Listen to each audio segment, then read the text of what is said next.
अस्सलामुअलैकुम दोस्तों, क्या हाल है। उम्मीद करता हूँ कि सब खैरियत से होंगे। मैं हूँ शफीकुर रहमान, शफीक इंटरटेनर चैनल से। जनाब अली तमाम दोस्तों से गुजारिश है कि जो हमारे चैनल पे नए हैं वो हमारे चैनल शफीक इंटरटेनर को सब्सक्राइब करें और साथ लगे बेल के आइकान को भी दबा दें। बहुत शुक्रिया। जनाब अली अज असी पहुँचे हैं, एक साडा दोस्त है, उन्हें कुछ बच्चे रखे हुए ने, उन्हें सानू कॉल की है, उन्हें सानू बुलाया है। असी जनाब उत्थे पहुँचे हैं, असी उनके नाल गलबात करने हैं कि उन्हें बच्चों को की पा रहा है, की खिला रहा है या की तरीका कार है, किन्ना प्रॉफिट आ रहा है या वो किस तरीके नाल चला रहा है, उस किन्ने दे लए ने। ये जनाब अली असी सारे उनके कोलों सवाल जवाब करने हैं। हाँ जी जनाब, आ साढ़े दोस्त हैं जिन्हें बच्चे रखे हुए ने। जनाब इन्हों को मुकम्मल इन्फॉर्मेशन लेने हैं कि ये की तरीका कार ला रहे ने, की पा रहे ने, किन्ने बच्चे ने, सब मालूमात इन्हों को लेने हैं। जनाब अस्सलाम वालेकुम। वालेकुम अस्सलाम। थोड़ा जिहा उच्चा बोलिया है। वालेकुम अस्सलाम जी। क्या हाल है जी? ठीक, शुक्र अल्लाह दा जी। अच्छा सारे आप किन्ने बच्चे रखे हुए हैं? आपे 10 बच्चे रखे ने जी। अच्छा सारे कितों लए ने? ये जी मंडी तो लियांदे ने। अच्छा तो इन्हां दी उम्र किन्नी सर? इन्हां दी उम्र है तकरीबन 1.5 साल। सारियां दी? ये विच वाधा घट है। अच्छा तो सारे किन्ने दे लए ने आप? ये एक एक लिया है 35 40 दा। 35-40 हज़ार का एक एक। एक एक तो सर तो इन्होंने आप की पा रहे हैं?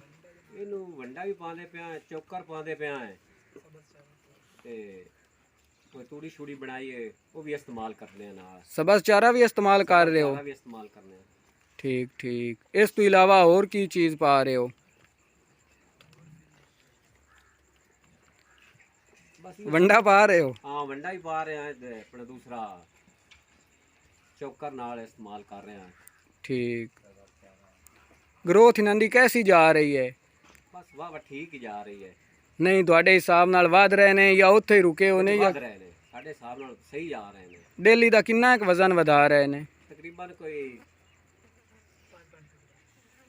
किलो 1.5 किलो का हिसाब बन जाता। फी जानवर? हाँ जी। ठीक। इन्हां दी नस्ल दा पता है केड़ी नस्ल हाँ है? जी, ए साहिवाल है। अच्छा सर, ए भी साहिवाल ये है। प्योर साहिवाल है सर? हाँ जी। अच्छा ते ए क्रॉस है। ठीक हो गया। ते आओ धन्नी ठीक हो गया। तो ये चार हो गए तो बाकी कितने हैं? बाकी जा आगे खड़े ने। चलो उत्थे चलने हैं सर। अच्छा जनाबे आली असी हुण दूसरे बच्चों को आ गए हैं जेड़े ना भाई और दूसरे रखे हुए ने, इन्हां दे बारे भी मालूमात लैने हैं। अच्छा सर ये किन्ने दे लए ने? ए भी ए 50,000 दा लियांदा असां एक। ठीक हो गया सर। ते आ दूसरे? ए 35,000 दे लियांदे ने। आ दो?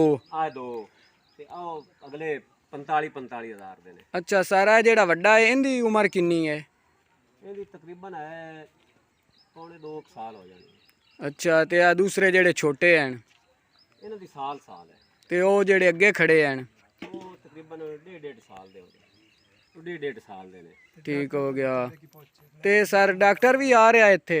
ਹਾਂਜੀ ਹਾਂਜੀ ਡਾਕਟਰ ਵੀ ਆਉਂਦਾ किन्ने दिनों बाद आंदा? ਤਕਰੀਬਨ 15 ਦਿਨਾਂ ਬਾਅਦ ਆਉਂਦਾ। अच्छा वैक्सीनेशन करा रहे ने मुकम्मल? ਮੁਕੰਮਲ। ते इन्हां दी सारे उम्र किन्नी होगी?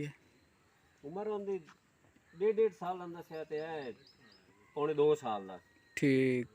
इन्हां नूं सर वही चीज़ पा रहे ने या होर ही कोई चीज़ पा रहे ने? ਉਹ ਹੀ ਅਸੀਂ ਪਾਉਂਦੇ ਪਿਆ ਹਾਂ। वंडा केड़ा इस्तेमाल कर रहे ने? ਸਨਰਾਈਜ਼ ਵਾਲਾ ਵੰਡਾ ਇਸਤੇਮਾਲ ਕਰ ਰਹੇ ਹਾਂ। अच्छा चोकर भी इस्तेमाल कर रहे ने? ਇਸਤੇਮਾਲ ਕਰ ਰਹੇ ਹਾਂ। ठीक। सर सुखियां रोटियां इस्तेमाल कर रहे हो? ਹਾਂਜੀ ਸੁੱਕੀਆਂ ਰੋਟੀਆਂ ਇਸਤੇਮਾਲ ਕਰਨੇ ਲਿਆਣ ਕੇ ਬੇ ਕੇ ਫਿਰ ਇਸਤੇਮਾਲ ਕਰਨੇ। अच्छा बे के इस्तेमाल कर रहे ने। ते किन्ना किन्ना तकरीबन डेली में पा रहे ने? तकरीबन 2-3 किलो ਅਸੀਂ ਪਾਣੇ ਹਨ फी जानवर नूं? ठीक माशाल्लाह ग्रोथ भी काफ़ी अच्छी जा रही है। बेहतरीन जा रहे हैं। चलो अल्लाह पाक खैर करेगा। अच्छा सर तो तुहानू किन्ना क अरसा हो गया इस काम में आए हो? ਅਸੀਂ ਹੁਣ ਪਹਿਲੇ ਹੀ ਸਟਾਰਟ ਕੀਤਾ ਹੈ ਹੁਣ ਜੀ। अच्छा सर तो कितों खरीदे ने? ਇਹ ਜੀ ਬਸ ਨਾ ਮੰਡੀਆਂ 'ਚ ਲਿਆਂਦੇ ਨੇ ਲੇਕਿਨ ਮੰਡੀਆਂ ਨਾਲੋਂ ਜਿਹੜਾ ਬੰਦਾ ਟੁਰ ਫਿਰ ਕੇ ਲੈਂਦਾ ਹੈ ਨਾ ਉਹ ਜਾਨਵਰ ਅੱਛਾ ਰਹਿ ਜਾਂਦਾ। अच्छा तुसी किसी व्यापारी ना रबता करो ताकि तुहानू अच्छे जानवर खरीद के देवन। ਵਪਾਰੀ ਜਨਾਬ ਵਿੱਚ ਆਪਣਾ ਕਮਿਸ਼ਨ ਲਾ ਲੈਂਦੇ ਨੇ ਤੇ ਉਹਦਾ ਫਿਰ ਉਹ ਬੱਚਾ ਜਿਹੜੀ ਸਾਨੂੰ ਬਣਨੀ ਉਹ ਲੈ ਜਾਂਦੇ ਨੇ। ठीक। ਉਹਦਾ ਫਾਇਦਾ ਕੋਈ ਨਹੀਂ ਹੈ। अच्छा तुसी खुद फिर चल फिर के लाए रहे हो? ਟੁਰ ਫਿਰ ਕੇ ਉਹ ਬਿਹਤਰ ਹੈ। ਮੇਰਾ ਤੇ ਇਹ ਮਸ਼ਵਰਾ ਹੈ ਨਾ ਜਿੰਨੇ ਵੀ ਫਾਰਮਰ ਆਏ ਨਾ ਉਹ ਆਪਣਾ ਟੂਰ ਫੇਰ ਕੇ ਲੈ ਲੈਣ ਤਾਂ ਸਾਰਿਆਂ ਤੋਂ ਉਹਨਾਂ ਨੂੰ ਬੈਸਟ ਹੈ। ਅੱਛਾ, ਤੇ ਕਿੰਨੀ ਇੱਕ ਉਮਰ ਇਹਨਾਂ ਦੀ ਹੋਵੇ ਤੇ ਲੈਣੇ ਚਾਹੀਦੇ ਨੇ? ਇਹ ਤਕਰੀਬਨ 1.5 ਸਾਲ ਤੋਂ ਉੱਤੇ ਹੀ ਹੋਵਣ ਤਾਂ ਲੈਣੇ ਚਾਹੀਦੇ, ਸਾਲ 1.5 ਸਾਲ ਤੋਂ ਉੱਤੇ ਹੋਵਣ ਤਾਂ ਲੈਣੇ ਚਾਹੀਦੇ। ਅੱਛਾ, ਤੇ ਹੁਣ ਸਰ ਤੁਸੀਂ ਕੁਰਬਾਨੀ ਤੇ ਸੇਲ ਕਰਨੇ ਹਨ? ਹਾਂ ਜੀ, ਕੋਈ ਕੁਰਬਾਨੀ ਤੇ ਜੇ ਕੋਈ ਰਹਿ ਗਿਆ ਤਾਂ ਫਿਰ ਬਾਅਦ ਵਿੱਚ। ਠੀਕ। ਅੱਛਾ ਸਰ, ਤੇ ਤੁਸੀਂ ਹੁਣ ਆਪਣੇ ਵੇਖਣ ਵਾਲਿਆਂ ਨੂੰ ਕੀ ਮੈਸੇਜ ਦਿਓਗੇ? ਅਸਾਂ ਵੀ ਸਾਡੇ ਚੈਨਲ ਨੂੰ ਨਾ ਲਾਈਕ ਕਰੋ ਤੇ ਸਬਸਕ੍ਰਾਈਬ ਵੀ ਕਰੋ ਤੇ ਘੰਟੀ ਦੇ ਨਿਸ਼ਾਨ ਨੂੰ ਦਬਾਓ। ਚਲੋ ਠੀਕ, ਬੜੀ ਮਿਹਰਬਾਨੀ ਸਰ। ਇਹਨੂੰ ਵੇਖਣ ਤੇ ਅਗਾਂ ਸ਼ੇਅਰ ਕਰਨ। ठीक होगा, बड़ी मेहरबानी सर, बहुत शुक्रिया।